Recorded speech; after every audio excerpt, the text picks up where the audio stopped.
What is up, Edison duelists? This is Dionysus, aka Young Puds, and I have a really special treat for you guys. This is a deck list, which is probably the thing that people ask to see on this channel the most. I'm sorry to let you down.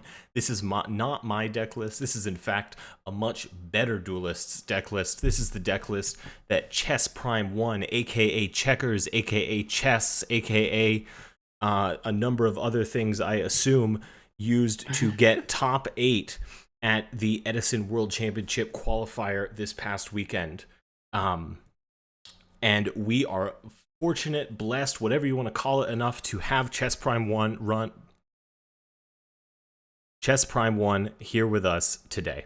So I've got a bunch of questions about this list. I'm sure you've got a bunch of answers.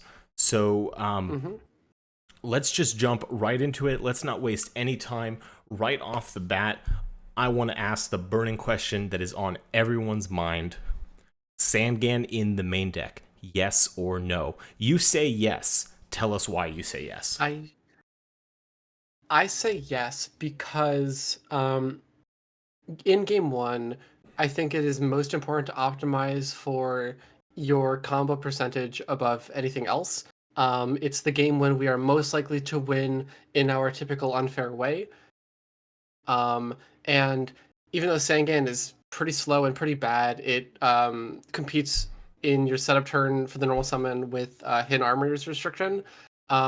Just having a third lone fire, even if it is a pretty mediocre one, is worth it, I think. Yeah, I think that makes a lot of sense. Definitely really strong. I've noticed that some lists are moving away from it as we're kind of seeing the hero package including. And we can cover, the future of the deck at the end. Otherwise, the monster count looks really, really standard. I think we as a Gigavise community have firmly decided that 3 Gigaplant is just too much. And I think this deck list really proves that. So before we jump in a little bit further, I just want to congratulate you on your top 8 performance. I know you didn't quite get the invite, but you really should give yourself a pat on the back. This is a very challenging deck to play, and just making it to top cut is a really, really huge accomplishment. And I really think it speaks to your skill as a duelist. And I also think, like, just the way you answered that question about Sangan, I think this really should show you guys, the viewers, that you're in for a treat. Like, definitely sit down, take some notes. We have a lot to learn here today.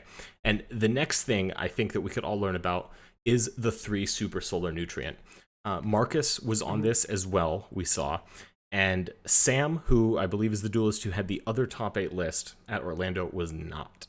So I also think that 3 kind of looks like a lot. That looks like a lot, especially when the only targets for it are copy plant, are nettles, and then, of course, the dandelion tokens. But those take a little more work to get in there.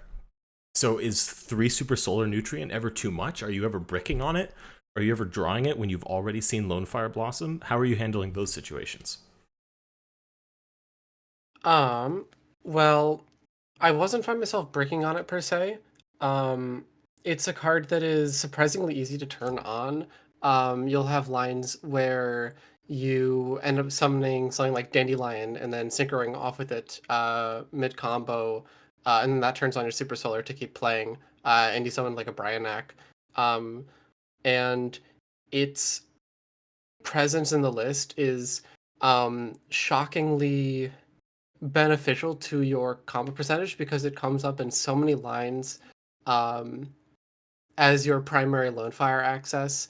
Being able to transition your tuner monsters into lone fire is lovely. It makes those a lot less bad to draw because it means that you now have 3 more live lone fires off the top of your deck, basically.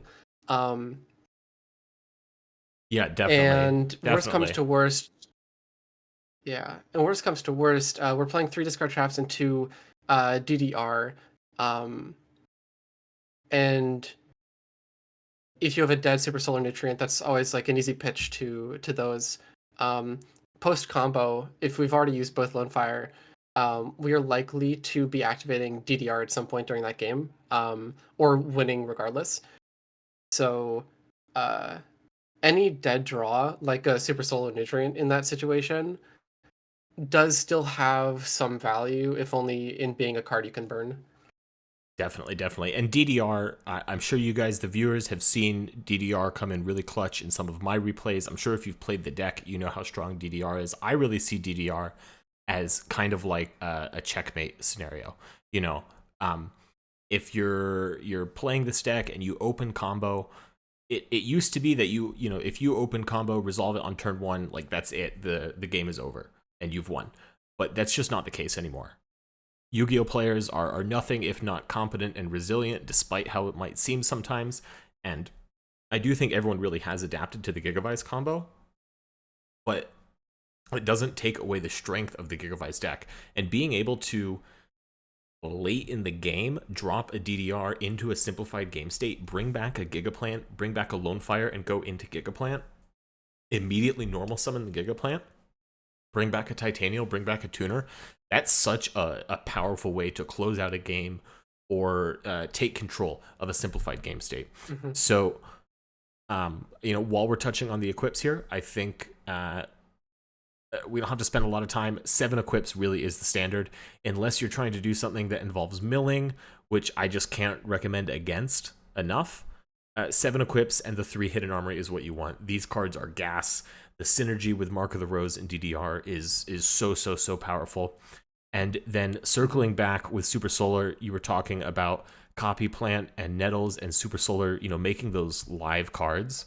I think it without Super Solar Nutrient, you're going to draw those cards and they're just going to be dead, or maybe you discard them, and that's such a low value play, and it's the type of thing that we can't really afford to be doing. I had experimented with something like Cyber Dragon to try and convert the tuners, and you know, definitely going Sidra, normal summon Nettles into a Power Tool Dragon, search a Supervise guaranteed, that feels good, but Super Solar is just so much better.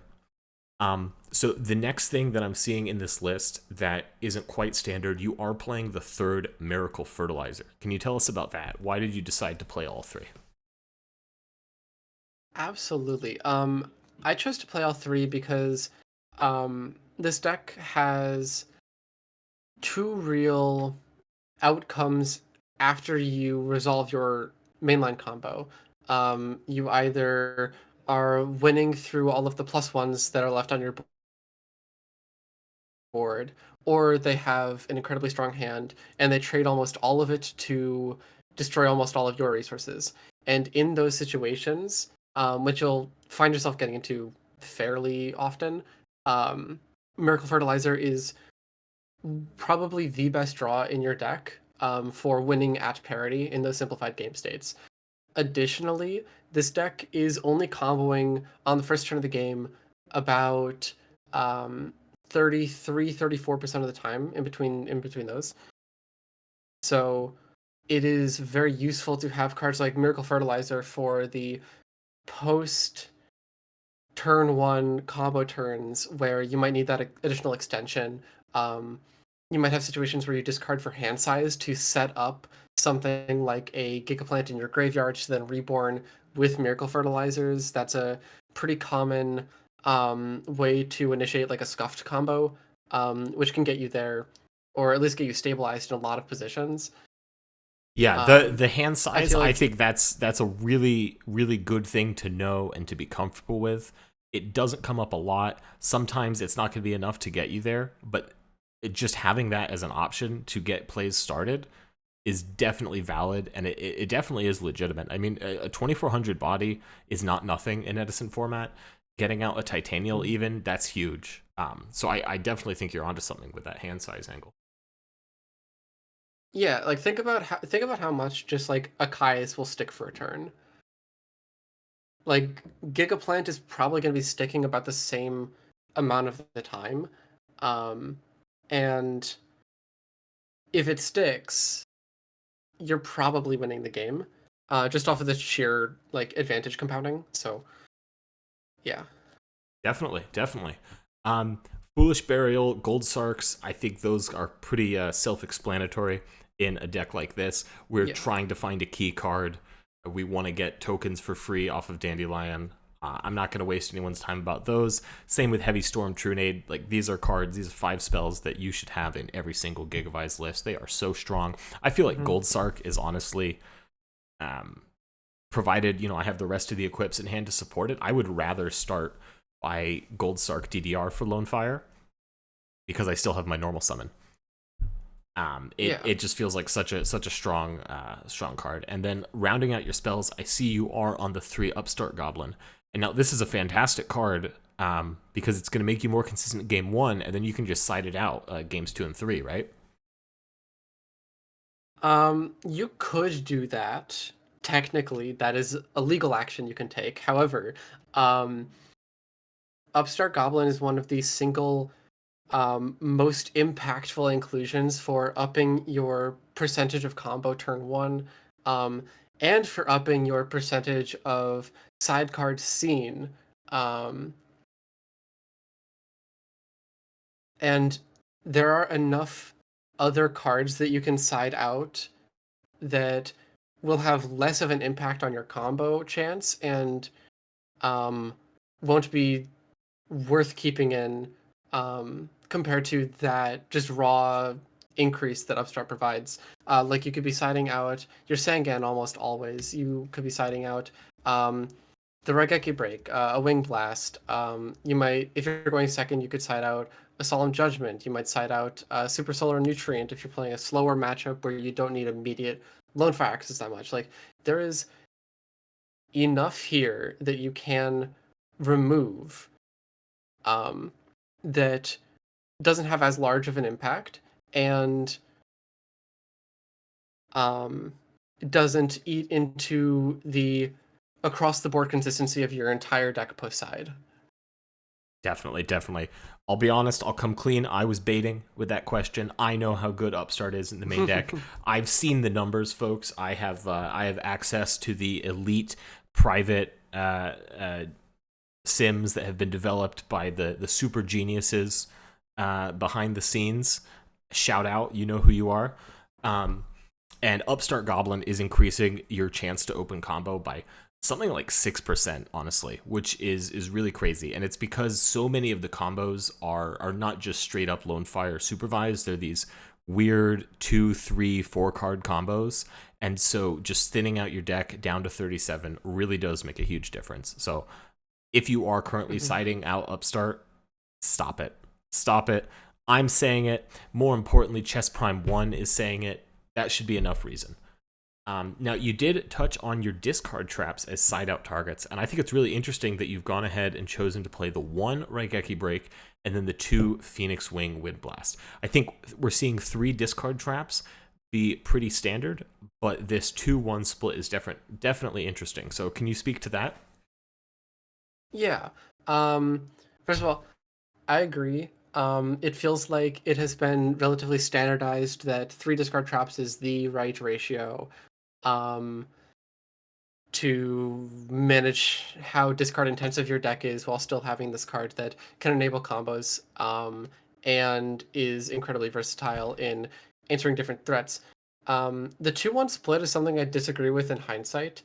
Thinking back through all my rounds, Raigeki Break being not Wing Blast did not matter, I think, at all, and Wing Blast's ability to limit their draw on the next turn came up several times to devastating results. I think in my round 4 against OG99, there's a situation where I had drawn double Wing Blast and he opened Torrential Tribute and set it, and then his next 2 draws were that Torrential Tribute again and again as I proceeded to win. So it just is an incredibly valuable tool for a deck like this to put them on the same cards that they had on the previous turn again and again and again as you steamroll the advantage game to a truly unfair degree with the boards you make. Definitely. And even spinning back something like Royal Oppression, they activate Royal Oppression, you chain Wing Blast, and then you're going to get to go off safely. and then they're going to draw absolutely no help in the form of that oppression, and you know it's coming. You can play around it. So I definitely think that's really sound. Looking at the rest of your traps, Solemn Judgment, classic choice. This is a really powerful card. Nothing feels better than like Solemn Judgmenting their Solemn Judgment. Really helping you push your plays through. And I also agree with what you said about wanting to side it out. If you're going second, I think that makes a lot of sense there as well. The Mirror Force, I think that's also just got to be pretty standard. The Torrential Tribute, I think most people are playing this, but a concern that comes to my mind when I see Torrential Tribute in a Gigavise list, including my own sometimes, is, well, this card isn't going to help me so much if I already make a combo board. If I'm putting up Gigaplant, Power Tool Dragon, Titanial, I don't want to flip a Torrential and clear my own board. So what made you decide that it was still worth running the Torrential? Well, I expected heavy blackwings going into this event because most format library events will have a bunch of people who sort of play the format and will just pick blackwing because it is probably the most consistent option. That was unfortunately kind of a poor read on my end. I fought one blackwing all tournament. It was round one, and I don't think I needed Torrential Tribute for that match. Um, but for decks like that, the concept is just they can't respect your sweeper cards because their only shot at winning against you is applying enough pressure to kill you as fast as possible. Um, because you have the ultimate inevitability. You have a combo that is almost always going to win you the game. They can't afford to respect a Mirror Force or respect a Torrential Tribute because if they aren't applying maximum pressure, they are risking death every single draw phase. So even though Torrential Tribute is the one member of this trap lineup that isn't both insulation from aggression and insulation post combo, I think it was worth it to run for this event. Definitely, definitely. I mean, it is a really strong card. I think if you looked at the like the 6 cards that all of the RBET Worlds winners played in their deck, I think Torrential was one of them. So definitely one of the best cards in the format. And I think your reasoning is really sound, and obviously it worked out pretty well for you. I think we've covered the main deck here, folks. I think this is like a really, really clean list. If you are picking up Gigavise, I would point you directly to this list. Maybe go ahead and swap out that RB for another PWWB. But this is a really, really good list. So yeah, hats off to you, dog, for just really clean, really efficient, really thoughtful deck building. And now let's dive into the extra deck real briefly, and then let's talk about the side deck, which I know everyone is most excited to hear about. So your extra deck, we're playing the Armory Arm, the Catastor, the Brio, the Goyo, the Black Rose Dragon, 2 Power Tool Dragon, a Colossal Fighter or RDA, 2 Brute Drago, 2 Stardust, and then the Mistworm and the Gothams. So I think most of this is really, really standard. I think the kind of the flex spots in the extra deck are maybe the 3rd Power Tool Dragon, which you've chosen to not run, the 2nd Brute Drago, which you have chosen to run, the 2nd Stardust, which you have chosen to run, and then the Gothams is another card that I see people miss out on sometimes. I've seen talk of like Queen of Thorns, which obviously you haven't included here, and I think most people aren't playing.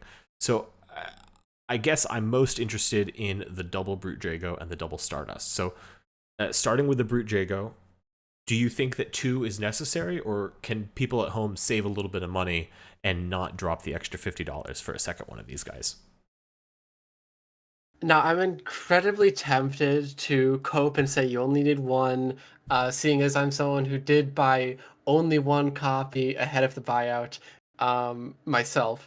But the issue is that you get into positions against hero decks pretty often where your best answer to their absolute zero is making a Brute Drago, hitting into it, it destroys your Brute Drago, you summon out the Gigaplant with its effect, right? And from that position, the only card that you're really scared of most of the time at that kind of parity situation, like I was talking about before, is the second Miracle for the second Absolute Zero. And that makes making second per Drago absolutely vital in those game states. Because it just closes the window.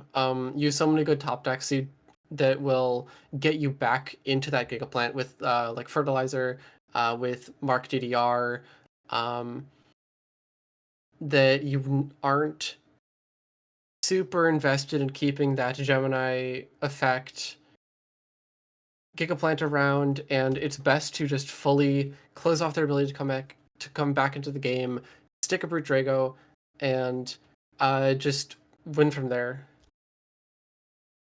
So it is absolutely necessary. I really do think you're correct. You aren't going into Brute Drago every game, but almost every time you go into the first one, you want the second one. That's my experience for sure.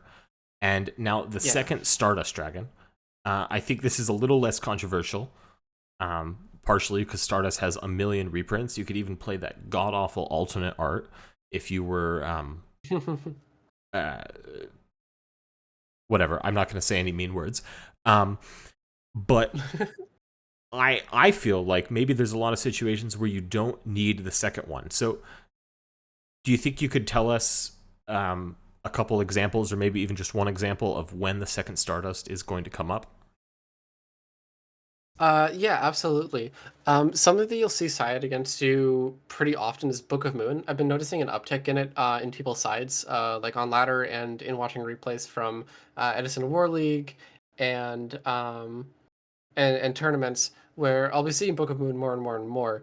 And a relatively common line of play for people is going to be um, if you've comboed on the first turn and they have like Book of Moon Mirror Force, they're going to hold their Book of Moon for your Stardust Dragon and try to get this Mirror Force resolved anyway. And in those kinds of situations, having the ability to just make a second Stardust Dragon is very, very important. I had that come up in another tournament's top 8 versus Snack, um, where she Book of Mooned my first Stardust summon, and I had the ability to go for a second. And that fully secured the match for me, basically. All right, I think you've heard it here, folks. You know, 2 Stardust Dragon is going to come up, is going to be necessary.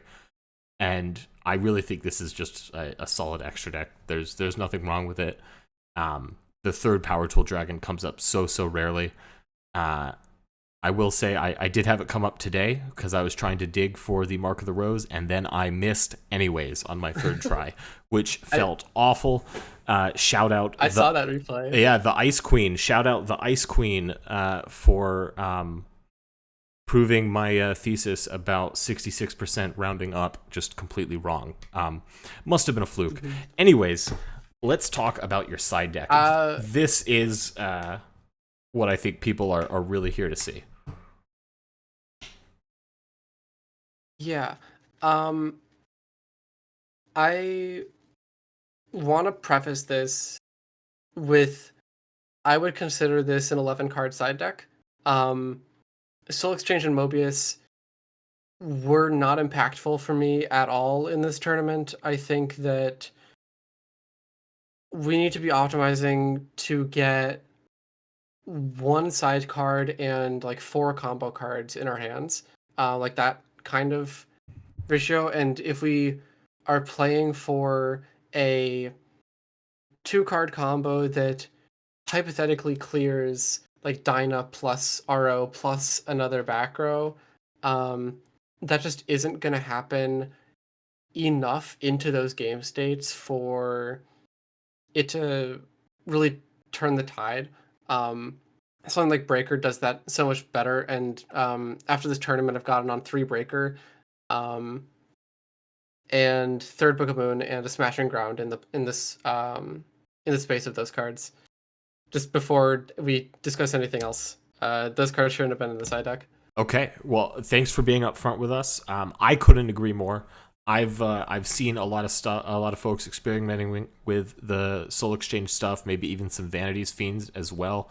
And my take on this is that, you know, that looks like an awful lot like you're trying to play fair Yu-Gi-Oh. And if you're trying to play fair honest Yu-Gi-Oh, what are you doing with Gigavise? Like we're this is like a min-maxed, very optimized, very obnoxious combo deck. I know exactly what it is. If you're playing it, you know exactly what it is. If you're playing against it, you know exactly what it is. So it just seems like the antithesis of what we're trying to do playing these cards. So I'm glad you came to that conclusion. I feel very vindicated. But let's talk about the real cards. So you mentioned that you're up to 3 Breaker now. So I'm taking it that means you're a fan of Breaker. What situations are you putting Breaker Absolutely. in? What matchups is Breaker coming in for? Breaker's coming in against anything that you expect. Cards like Royal Oppression, plus Fossil Dyna. The combination of those two cards is absolutely backbreaking. So having effective answers for both of them, especially in a single card slot, is very, very important. It's the same reason why you might want to leave 2 of your 3 discard traps in against the same types of decks, is because the discard traps are able to answer both of the most threatening cards to your combo. Beyond that, it will get like a little bit of additional utility against something like Lightsworn, which is siding like Mask of Restrict and Royal Oppression. And you just want like a density of cards that can force through your plays. But it's almost entirely there for bird decks, the decks that are able to run the 2 most devastating mainstream floodgates against you. Definitely, definitely. And now, are you putting Breaker in whether you're going first or second, or is it only going second? It depends on the matchup, of course, and if I've seen anything strange game 1 that I have to prepare for. But usually I'm bringing 2 to 3 Breaker going second and 0 to 1 Breaker going first. Because I mean, if you're going first, you just want to be optimizing for combo yet again, because that is always going to secure a win where trying to play fair usually won't. So it's a lot more worthwhile to have a lighter side going first, just playing to have combo plus insulation, and then your insulation doubles as interaction for the floodgates you're concerned about. Something like Book of Moon, perhaps.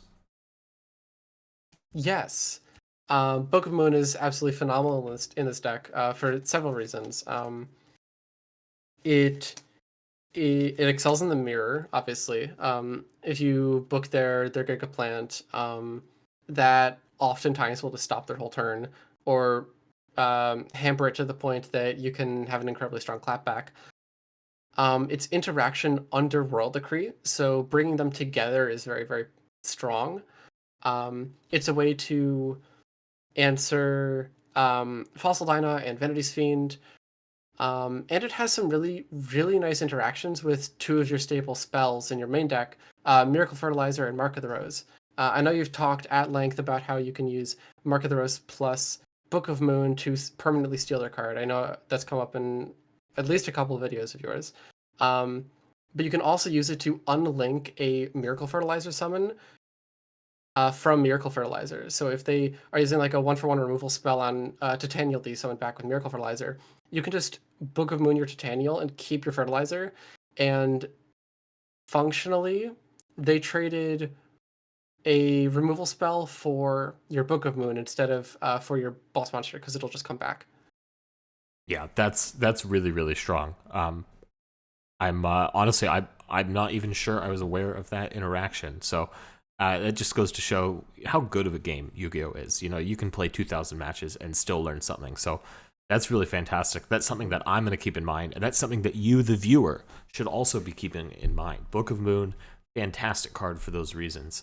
A couple more fantastic cards I'm seeing here. Lightning Vortex. I love this card. I think it's so awesome. Back when I was still kind of labbing this deck out, I remember True Party King. Shout out True Party King, one of the greats, one of the best duelists. It's a shame you like recruiters so much, but your innovations, your contributions to the world of plants have been huge. And I think the biggest one, I remember your list from New York did play 3 Lightning Vortex, and I think Lightning Vortex fits in so nicely here in Gigavise. So what matchups are you bringing in Lightning Vortex for? Um, I'm bringing Lightning Vortex for matchups that I can expect. Um, Stuff like Vanity's Fiend in, like Frogs I wanted in because it's just that's like the only threat. So you just want to maximize your outs to their one threat. I'm bringing it in versus um, most uh, aggressive decks that aren't Blackwing because we have just a stronger side for Blackwing. We kind of need it. Um, and I'm bringing it in for the mirror because in the mirror, your opponent is always going to be prioritizing a Titanial board to a Stardust board because Titanial negating equips in the mirror is the reason why the mirror is so unfun to some extent. Um, and Lightning Vortex will absolutely cook. Yeah, I couldn't agree more. I mean, the mirror makes me want to go back to like trying to make a gentleman's agreement to side out Vanity's Mm-hmm. emptiness. I don't know if you played when that was the thing that we were doing, but like if I'm playing I a did mirror, not. I want to try and tell people, hey, like let's just take out Titanial. Let's just both play without Titanial, and then actually see, who the better plant player is. So that's my soft launch of that idea. Let's hope it takes off. Back to your side deck. The rest of your options for the mirror, it looks like you do have the autonomous action unit. This card is fantastic. I think it really is self-explanatory. Just getting out a free Lone Fire Blossom is just insane. Are there any other matchups where you bring this in against? um, it's any deck that's playing a Lone Fire package. So that could be Amaryllis, that could be the Plant Dragon deck that I've seen going around. That's obviously the mirror. Um, it turning your Hidden Armory into um, functionally normal summon Lone Fire is incredibly strong. And absolutely worth the side deck slot. No, you don't take out an equip for it because that is still not a ratio you want to mess with. You'd probably be taking out the Sangan functionally for it because they fill the same role, but just significantly it's significantly stronger. Have, uh,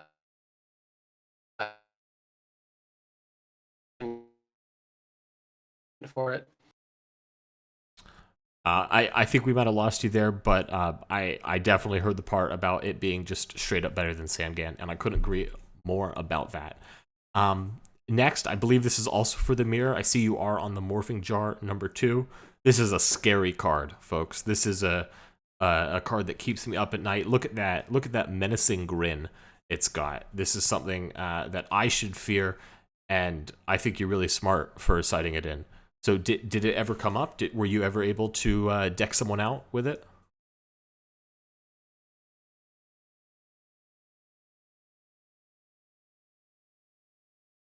Stand by, folks. I think we might have lost Chess Prime. Are you back? Okay, I talk. Sorry. Hello? Okay. Okay, my ping has fixed itself. Sorry. Could you repeat that question? I was just talking about how scared I was of Morphing Jar number 2, and I was asking if you ever successfully resolved it in the tournament. Uh, no. I never fought a mirror, which is the only situation where I'd ever be bringing this in. Um, but it's just so devastating in the mirror that I feel like you kind of have to play it. Um, it's as simple as that. Didn't want to spend so much mental effort in a mirror over the course of like a live Swiss event. Um, So I made the calculation that it would just be more worthwhile to spend a side slot on Morphing Jar number 2, and sometimes just free win a mirror if I encountered it, especially knowing that there would be a solid number of Gigavise players playing. I knew Protostorm was playing, I knew Sporks D was playing, I knew Freya would be playing. Um, all incredibly solid, two very good um, Gigavise players, and I didn't want to have to contend with the mirror with them. So Just Yeah. make it a non-issue. So to all you Gigavise players who are watching this, make sure that you are citing the secret answer to Morphing Jar number 2. If you're not aware of what the secret answer is, make sure you subscribe to my Patreon at the $1,000 a month tier, and then I will tell you what that card is. Link in the description. So just rounding out your side deck here, I see you are also on the Royal Decree, which is just, oh God, this card is so good. I feel so safe every time I have a decree up successfully. And then you are also on the Consecrated Light. So I'm assuming all of these are going in versus blackwings, definitely. Yeah, absolutely. And then are they coming I'll in for probably anything only else? bring one. Decree, yes. Consecrated Light, no. Um, Decree obviously is just really, really good at cleaning up weird decks that are not going to have non-backer related answers to your combo. Um, uh, something like Machina, for instance. Decree is probably worth bringing in. I never had to fight Machina, thankfully. I'm not very solid in that matchup, to be entirely honest. Just with experience wise. But Decree absolutely has a ton of utility, and Consecrated Light a lot less so. Consecrated Light is here mostly because you're gonna have your 2 decrees in versus Blackwings, and they are going to have one of the easiest times at um, building a substantial aggro plan with spell trap backup that can rush you down before you have a chance to combo. And Consecrated Light shuts that all down. If you stick Consecrated Light plus Royal Decree, you're probably winning the game because that just buys you so many turns. Um, it's one of the few exceptions in this deck to the rule, or in the side deck, to the rule of we're not siding to stop what they're doing, we're siding to stop them from stopping what we're doing. Because if we are allowed to play, we are the best deck in Edison format. I fully believe that dogma. Because it's just true. But I do think Consecrated Light here is definitely worth considering as an exception to the rule. So I think we've really touched on everything. Is there anything here that I haven't asked you that you wish I had that you want to highlight? Yeah. One thing that I want to cover with the extra deck is the reason for Gothams. Because it probably isn't immediately apparent. It wasn't immediately apparent to me. It's after you've resolved your combo, if you have additional extension, you end up being too clogged on your board to play through threats like Morphing Jar number 2, like some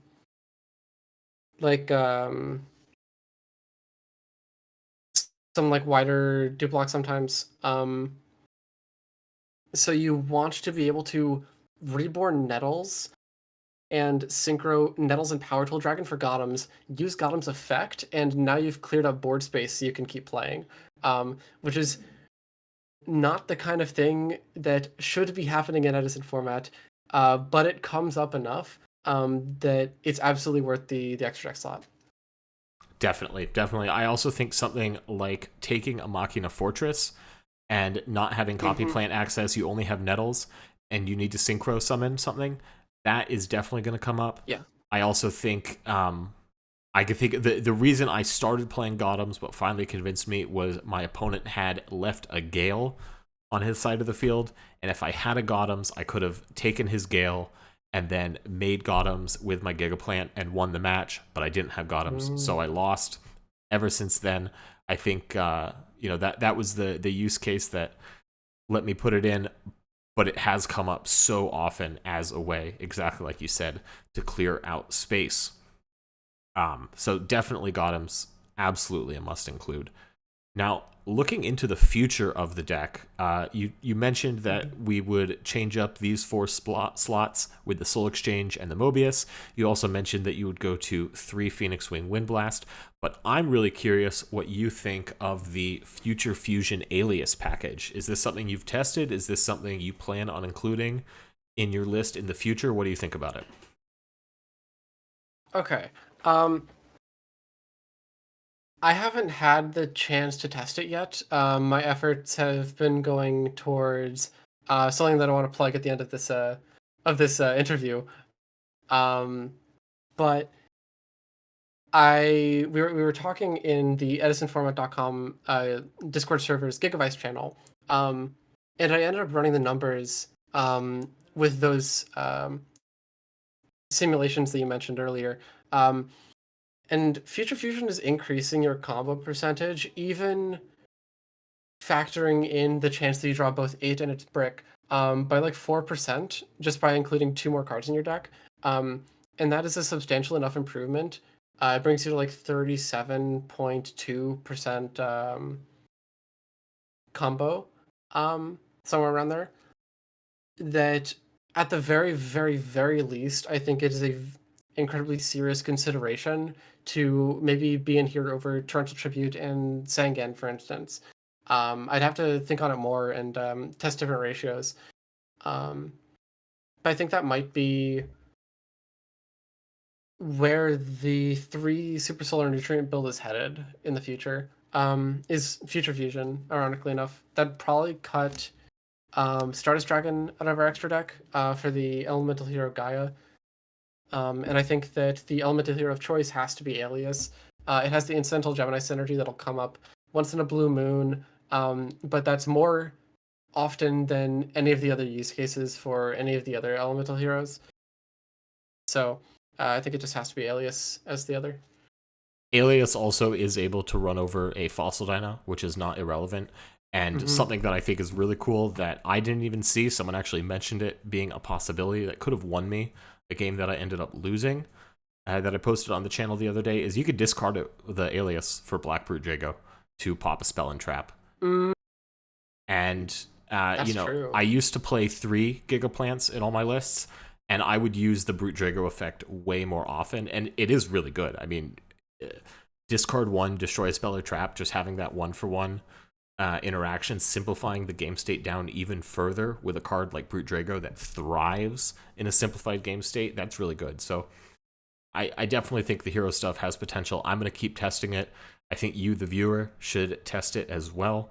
It's definitely worth considering, and also it's just Future Fusion's a fun card to activate. That's enough of the reason to give it a try. You know, this is a game. We play this for fun. You know, play the fun cards.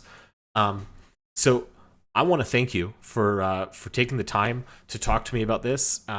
This is actually our second time recording this because I am just a master of audio-visual technician type skills. So I appreciate you being patient, coming back for round 2. I think this one was even better than the first one. I'm glad that you, the viewer, are not watching and listening to that one. But you said you had something to plug, and I think I know what this is, and so I got to tell you guys, pay close attention. This is some exciting stuff. Tell us about it. Okay. Since my top, I've been working on an incredibly long write up that is aiming to be a complete beginner's guide to Gigavise, a full introduction that will walk you from having literally no idea about the deck to playing it at an intermediate level and understanding the underlying deck building theories that have gone into its construction and optimization over the past couple months. Because I think this deck is absolutely the most fun thing in Edison format. I've been enjoying it so much. It's revitalized my love for the game and my want to keep competing beyond just playing in War League with my friends. And I want to lower the accessibility barriers that are inherent to a deck that is this complex and this difficult to learn. So I can't promise a release time, but I'm going to keep working on this. When it is finished, I will post all about it. It'll be available as a pay what you think it's worth from 0 up to whatever on my Ko-Fi. Um, It's and worth at least I'm three really figures, folks. excited. 3 figures. It was worth at least $100. I have actually seen a lot of it already, and I got to tell you guys, it is just so fantastic. Frankly, it's probably worth more like 4 figures. I've seen some of the shiny cardboard that you guys are throwing money at. You could absolutely afford it. Please pay for it. What it is worth. Don't be a cheapstake. Don't cheap out on this. In fact, I've actually received confirmed reports that the more money you pay for this, the better your results with Gigavise will be. And yes, independent fact checkers have confirmed this statement. I appreciate the enthusiastic sales pitch. Um, only only donate money to me if it's within your means. I obviously appreciate it, but I don't expect it. Um, I believe in the free proliferation of information on the internet, and this is just an extension of that. Um, yeah. All right. Well, thanks again for taking the time to talk to me about this deck. I hope you, the viewer, enjoyed this kind of talk. If you guys did, let me know in the comments. Definitely subscribe if you haven't already. Watching that subscriber count goes up is just, it's just a direct hit of dopamine straight to my brain. It makes me feel so good. So please keep that coming. Subscribe if you haven't. Smash that friggin' like button there, guy. Drop a comment. Let me know if there's anyone else you want me to try and get to yap for you guys. You know I'm always down to yap about Gigavise with or without an audience. So I will continue with the daily uploads of shameless, hypebeast Gigavise content. This is Dionysus, aka Young Puds. I've been joined by ChessPrime1, aka Checkers. Thank you guys. I hope you have a great evening, a great weekend. And I hope you play some Yu-Gi-Oh! I hope you win some Yu-Gi-Oh! And I hope you have a good time doing it. Take care, everyone.